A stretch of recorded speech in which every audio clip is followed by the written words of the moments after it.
So friends, welcome back to my YouTube channel learn science. आज हम chapter number 9 respiration in organism का exercise solution plus question answers लेकर के आए हैं।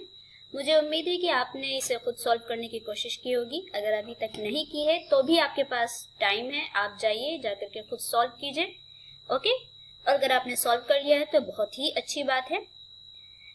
ओके, तो चलिए स्टार्ट करते हैं। पहला है objective type questions, choose the correct option. आपको करेक्ट ऑप्शन चूज करना है। फर्स्ट है which of these allows exchange of gases. आपको पता होना चाहिए।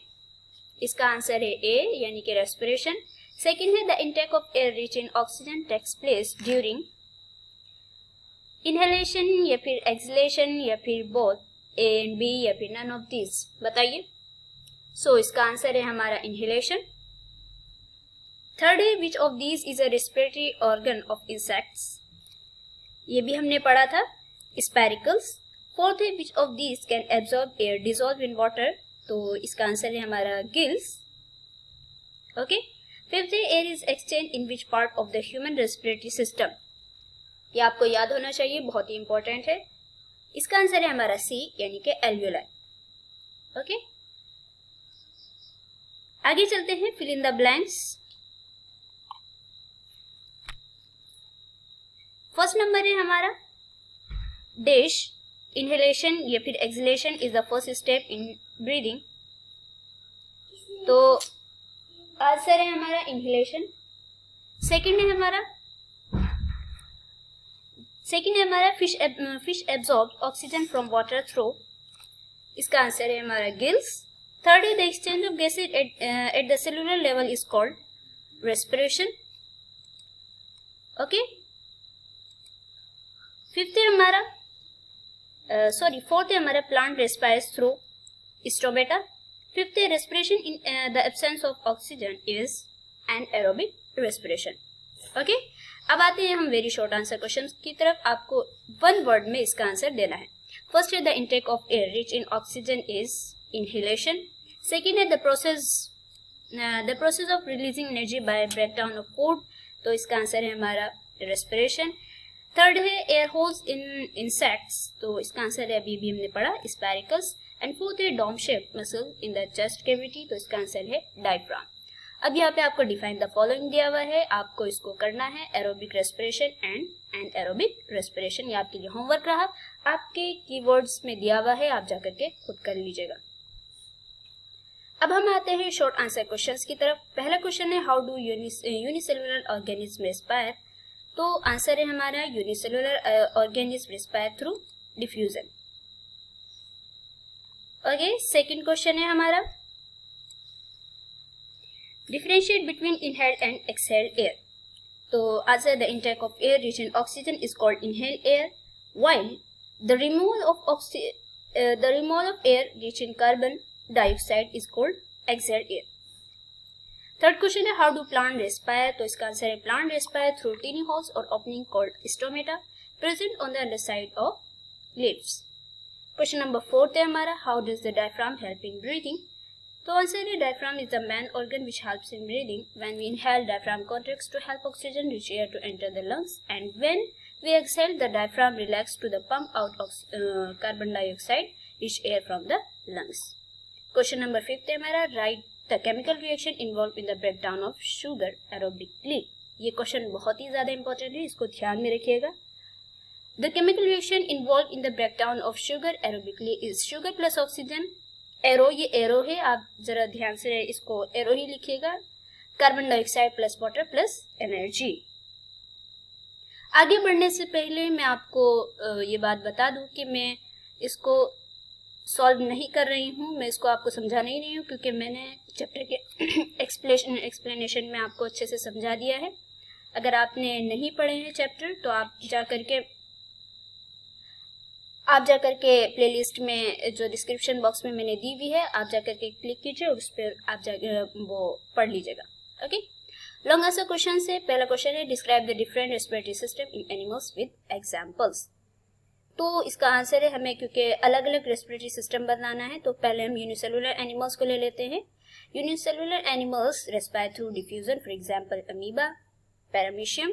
Some animals respire through their skin, for example, earthworm and leeches. And amphibians respire through their skins when in water and through lungs when in land, for example, frog and nest, etc.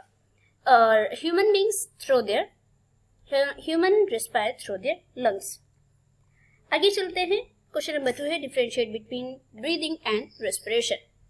तो हमें बताना है इनके बीच में difference. तो breathing हमारा it is a process of inhalation and exhalation. Second it is a physical process, no chemical reaction takes place. Third it takes place outside the cells. And fourth no energy is released during this process. While respiration, it is the series of chemical reactions that result in the release of energy by the oxidation of food. Second it takes place inside the cell.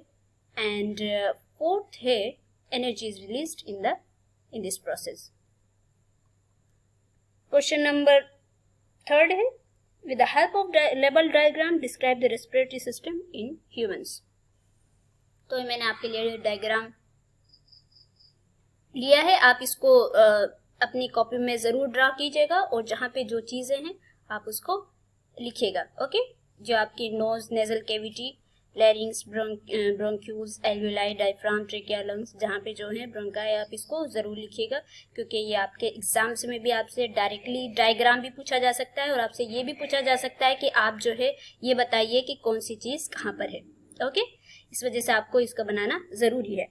आगे चलते हैं. Humans and other animals breathe in oxygen and breathe out carbon dioxide rich air with the help of lungs. Lungs are present under the rib cage. The ribs also help in pumping out the air when we breathe. Just beneath the lungs there is a dome-shaped muscles called diaphragm. When the diaphragm contracts, oxygen-rich air enters the lung, and when the diaphragm relaxes, the CO2-rich air is pumped out of the lungs. Okay? इसमें हमने और detail में नहीं गए हैं क्योंकि आगे वाला क्वेश्चन हमारा इसी को ही एक्सप्लेन कर रहा है, इससे आगे की चीजों को. Okay, question number 4 explain in detail how air enters the lungs and leaves the lungs. इसका आंसर है as we inhale the oxygen rich air entered the nose through a pair of nostrils.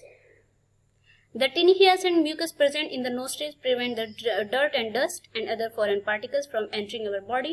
The air travels through the nasal cavity and enters the larynx. Then the air enters the windpipe called trachea and then divides into two bronchi, then bronchioles. These bronchioles carry the inhaled air into the tiny air bags called alveoli. The exchange of gases actually takes place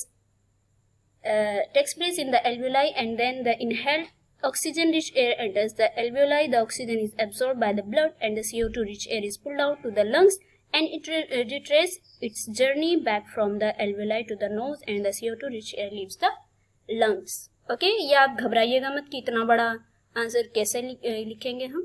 बहुत ही easy है, ध्यान से आप खुद पढ़ करके खुद भी ये बना करके लिख सकते हैं. ओके, आगे चलते हैं. क्वेश्चन नंबर 5 है हमारा how would you show that exhaled air has more carbon dioxide than inhaled air. Answer है when the air exchanges in the alveoli. From here the absorbed oxygen is picked up by the blood and transported to all parts of the body, and the carbon dioxide is picked up from all parts of the body and transported by the blood to the lungs, and thus we can see that the exhaled air has more carbon dioxide than inhaled air. Question number 6 है हमारा differentiate between aerobic and anaerobic respiration. तो answer है हमारा the main difference between aerobic and anaerobic respiration. तो aerobic respiration है. अच्छा, ये जो है आप इसको ऐसे भी लिख सकते हैं जैसे कि कॉलम बना करके जो लिखा जाता है. ठीक है, ये मैंने आपको लिख दिया है ऐसे. वैसे आप इसको कॉलम बना के भी जैसे एक तरफ एरोबिक रेस्पिरेशन लिख दिया और दूसरी तरफ एनाएरोबिक, जैसे आपकी बुक्स में लिखा हुआ है आप ऐसे भी लिख सकते हैं इसको. ठीक है, और वैसे ही लिखिएगा क्योंकि वो ज्यादा अच्छा लगता है देखने में. चलिए आगे चलते हैं. एरोबिक रेस्पिरेशन में क्या है? It occurs in the presence of oxygen. It is represented by the equation. ये इक्वेशन बहुत ही इंपॉर्टेंट है. ठीक है, sugar plus oxygen, arrow energy plus carbon dioxide and water, and it is the most efficient form of respiration. जबकि एनाएरोबिक respiration की बात करें तो it occurs in the absence of oxygen and it is represented by the equation sugar, aero energy plus carbon dioxide and ethyl alcohol, and it is not an efficient form of respiration for the whole body. Last question है हमारा, how would you demonstrate that oxygen is used up during anaerobic respiration? During aerobic respiration, not anaerobic respiration. यहाँ पे question की typing में थोड़ी गलती हो गई है। ओके, आंसर है हमारा because the aerobic respiration is pretty similar to combustion or burning, and combustion or burning cannot take place without oxygen. Hence we can say that oxygen is used up in aerobic respiration, and the equation by which the aerobic respiration is represented also shows sugar plus oxygen in the equation. Okay friends, तो आज की हमारी video यहीं तक। I hope आपको सारी बातें अच्छे से समझ में आ गई होंगी। तो इससे पहले कि हम वीडियो कंप्लीट करें, एक मेरी student Anshika Anand, I think यही नाम था, हाँ यस, अंशिका आनंद ने मुझे बोला था कि मैं उनका नाम लूँ, तो अंशिका आनंद, मैंने आपका नाम ले लिया है। और इसके साथ ही बहुत सारे जितने भी स्टूडेंट्स हैं जो मेरी वीडियो को पसंद करते हैं, अपने दोस्तों के साथ शेयर करते हैं, तो उनके लिए उनका भी मैं दिल से शुक्रिया अदा करती हूँ। ओके, तो आप लोग ध्यान से पढ़ते रहिए, हमेशा अच्छे मार्क्स गेन कीजिए। ओके, तो मिलते हैं अगले वीडियो में। और हमारा अगला चैप्टर जो है वो बहुत ही इंपॉर्टेंट है, उसको भी ध्यान में रखिएगा, इजी ही है, transport of substance in animals and plants. अस्सलाम वालेकुम।